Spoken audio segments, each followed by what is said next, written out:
Hello everyone. Good afternoon, good evening, g- good morning.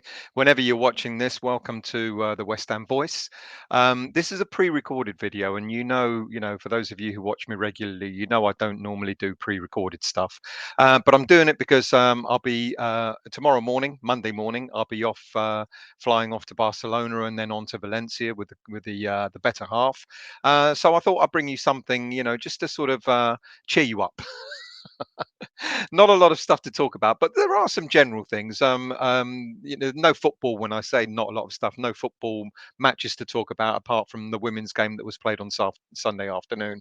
But there's some general news and there's some player update news. So I'm going to run through that, and this will be the first of two pre-recorded videos that you'll be able to watch on the channel this week. This is likely to be going out. You'll be watching it now. It's likely to be going out on Monday evening, and then the other video will probably go out on either Tuesday or Wednesday evening. Like I said, this video is general news and about player updates, and then the second video will be a transfer special. Yes, no transfer window, but boy oh boy, there's so many transfer stories that I thought, you know what, I'll bring you all up to date with some transfer gossip and information. But let's crack on with this one first and bring you some updates on some general news.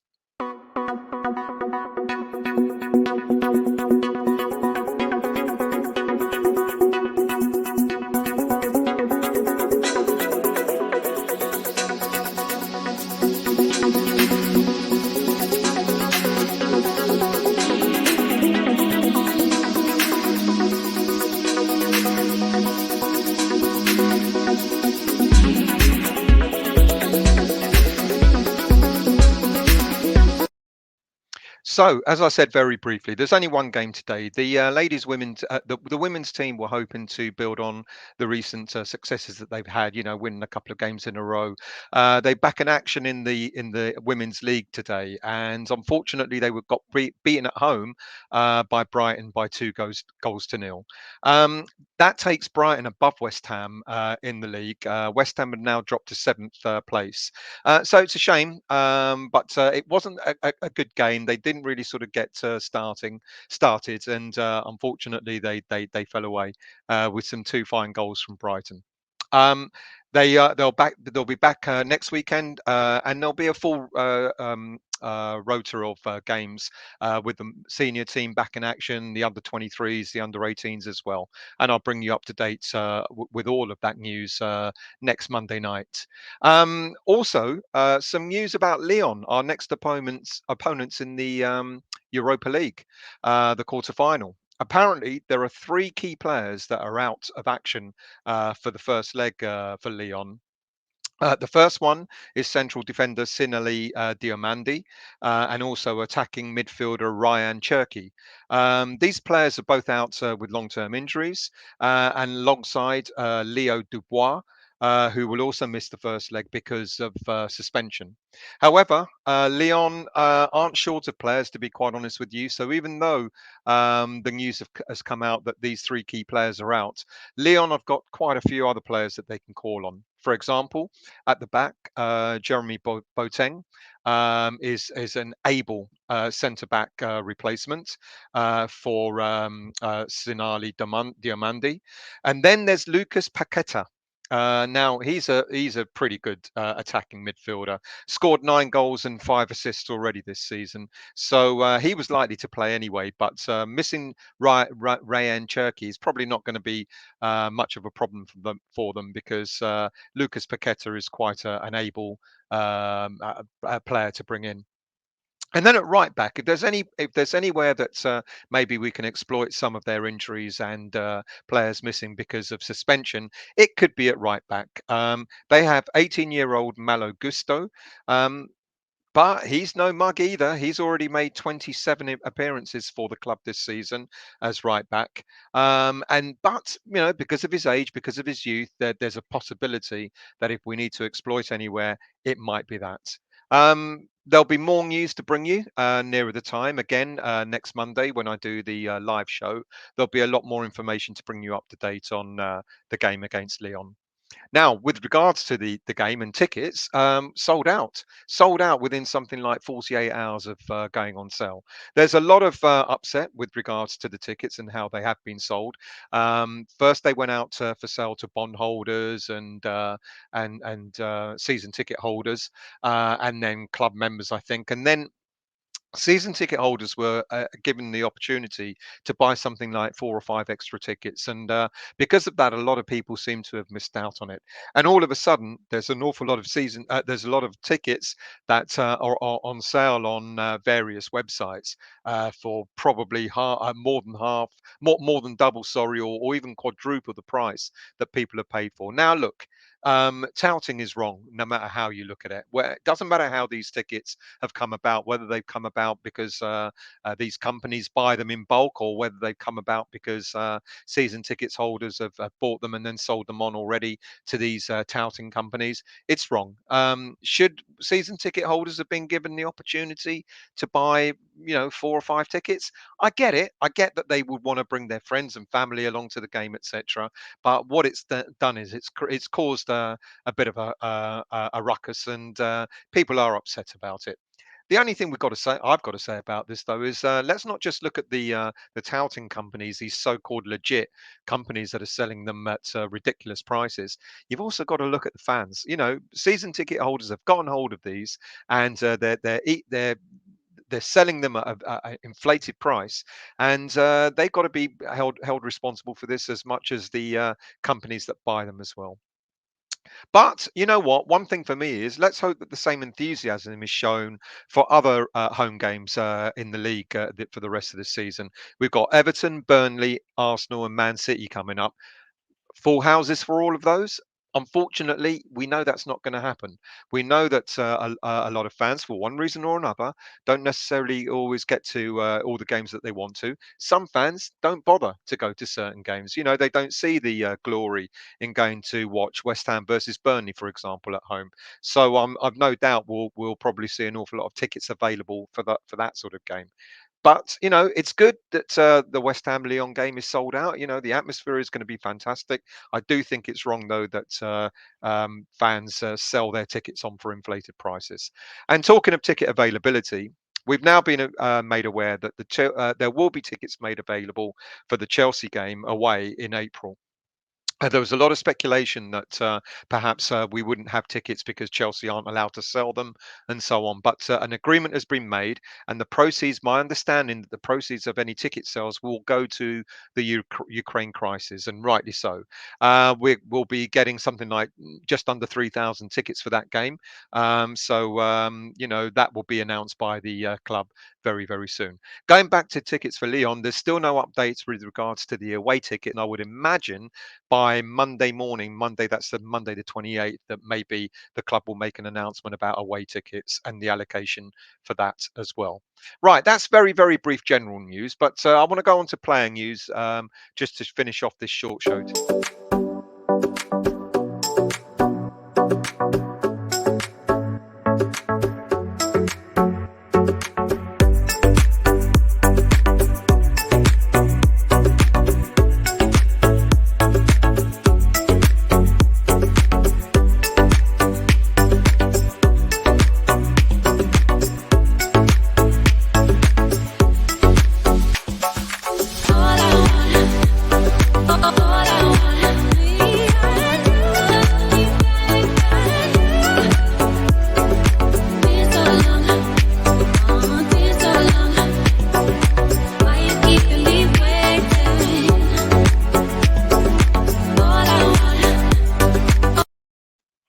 Right. So first up, on Friday, we heard the news that Jermain Defoe has announced his retirement from playing football.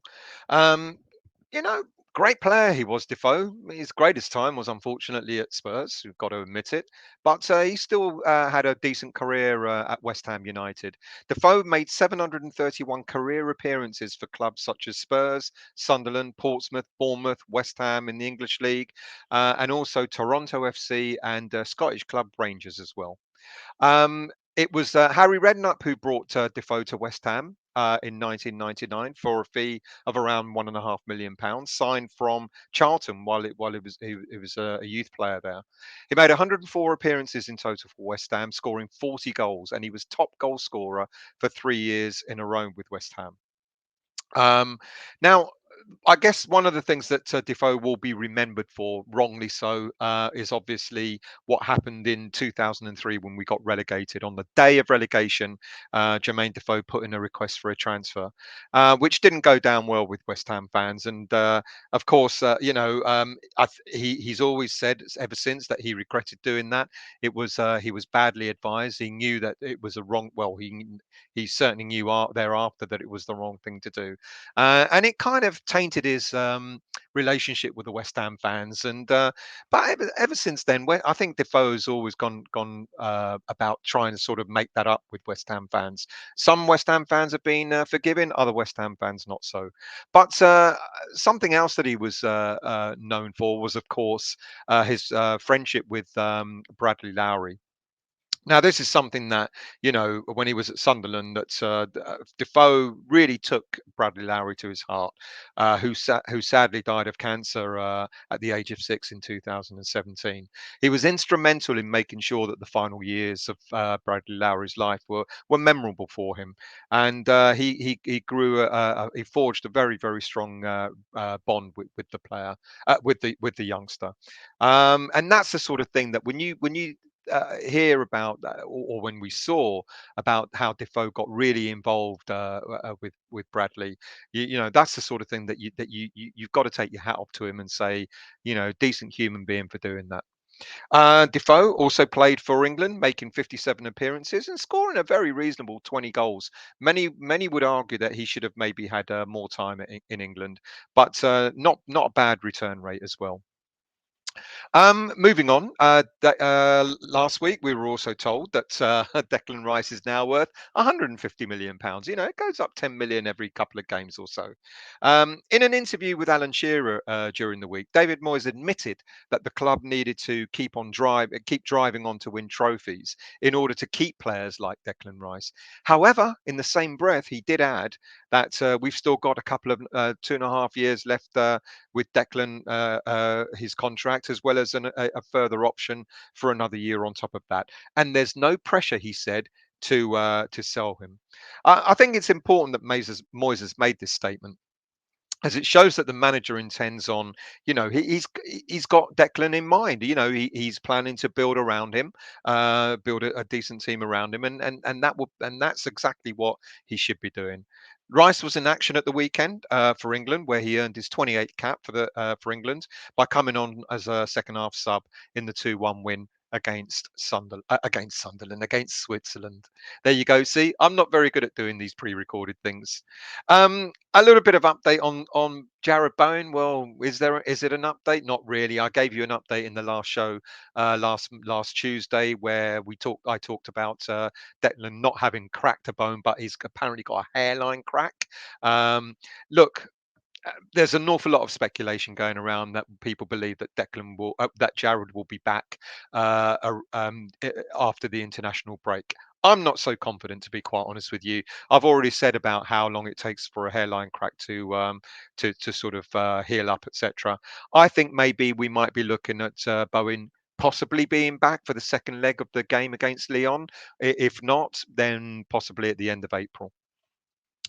We also heard Kurt Zouma. We know that he's going to be prosecuted by the RSPCA for his actions with his domestic cat. But in the meantime, the club announced last week that the fine that Zouma got has gone to 9 different animal charities, both in the UK and internationally, including the Cats Protection Society, Pussycat Lodge Trust, which operates in the areas of Dagenham, Redbridge, Havering, and Brentwood, as well as the Humane Society International, the International Fund Animal Welfare, and War Paws.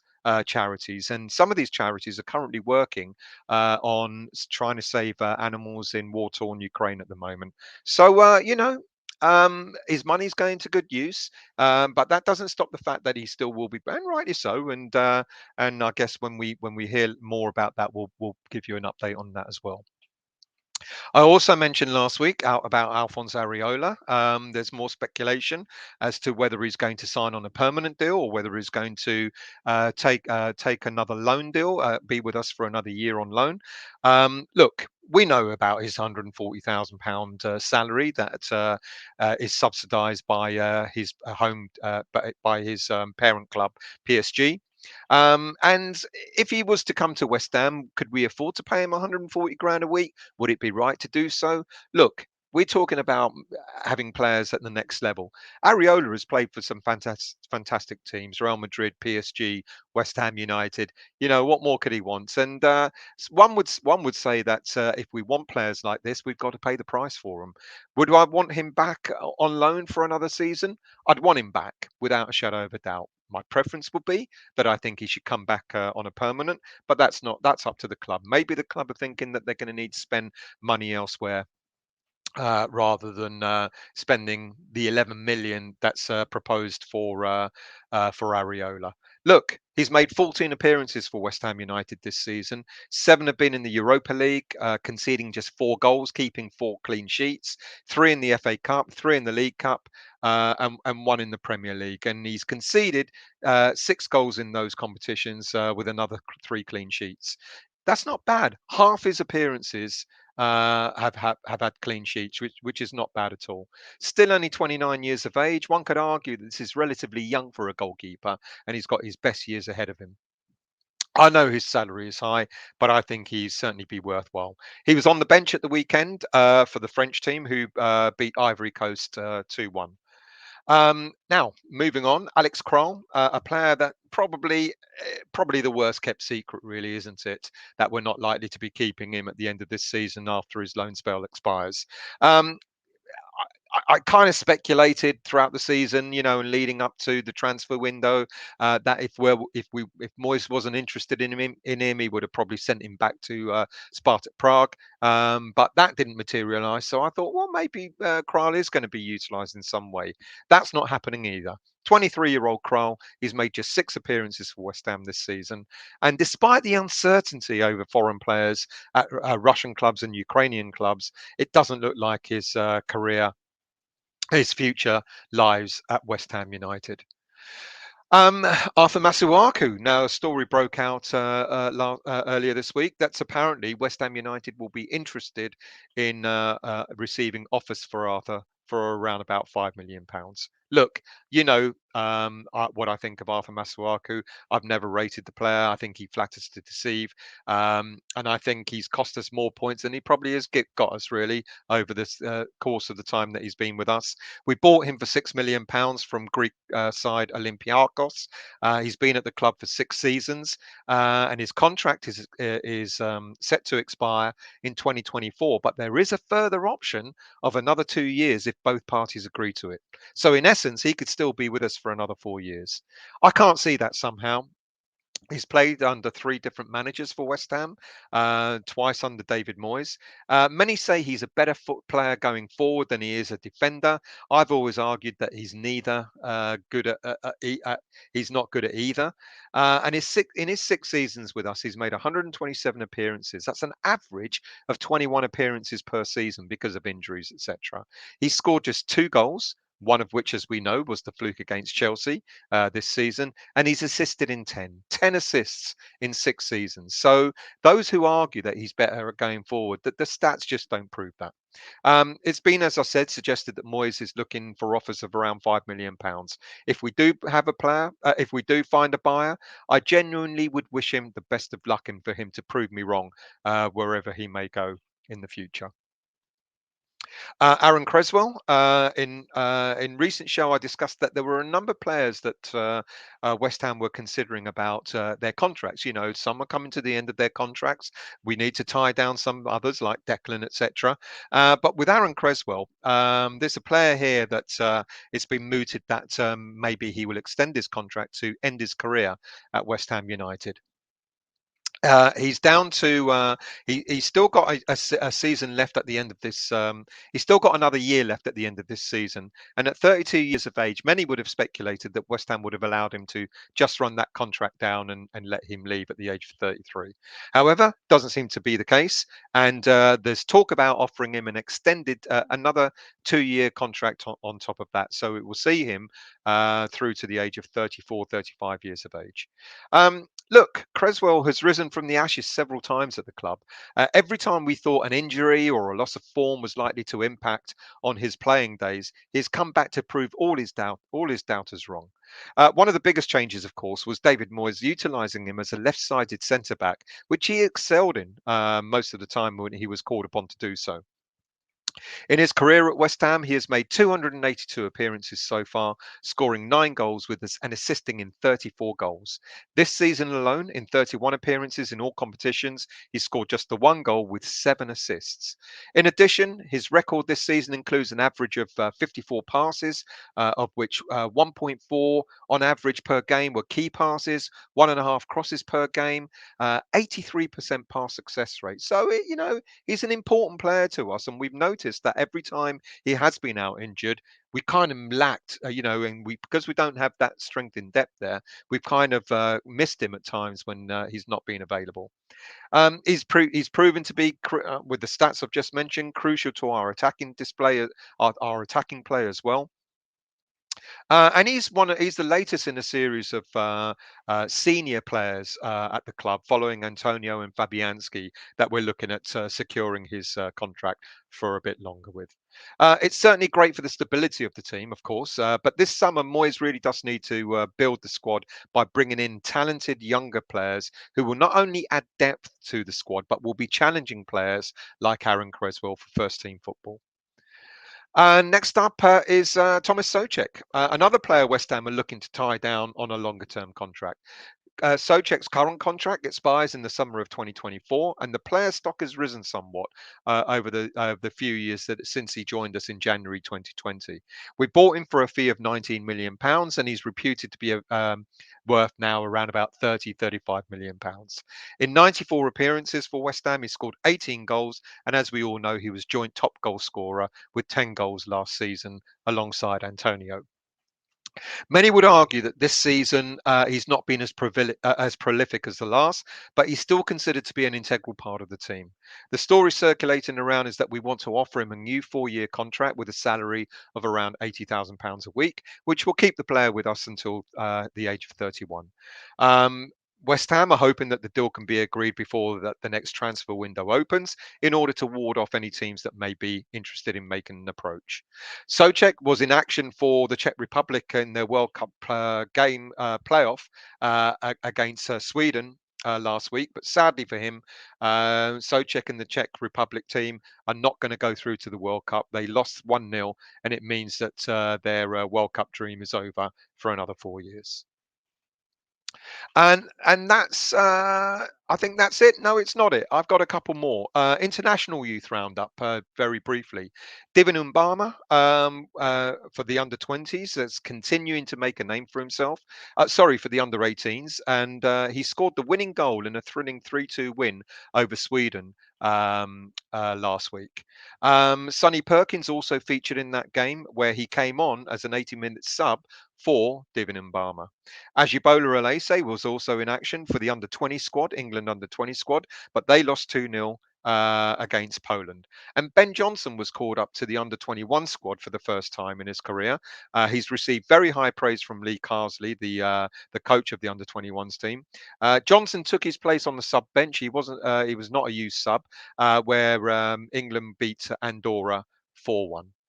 That's it. That's a brief 20 odd minutes roundup. I do apologize. I'm not used to doing these kind of pre recorded things. So thank you for watching. Do leave your comments. And if you haven't subscribed yet, do subscribe to the channel and look out for the other show that's going to come up like I said, either Tuesday or Wednesday.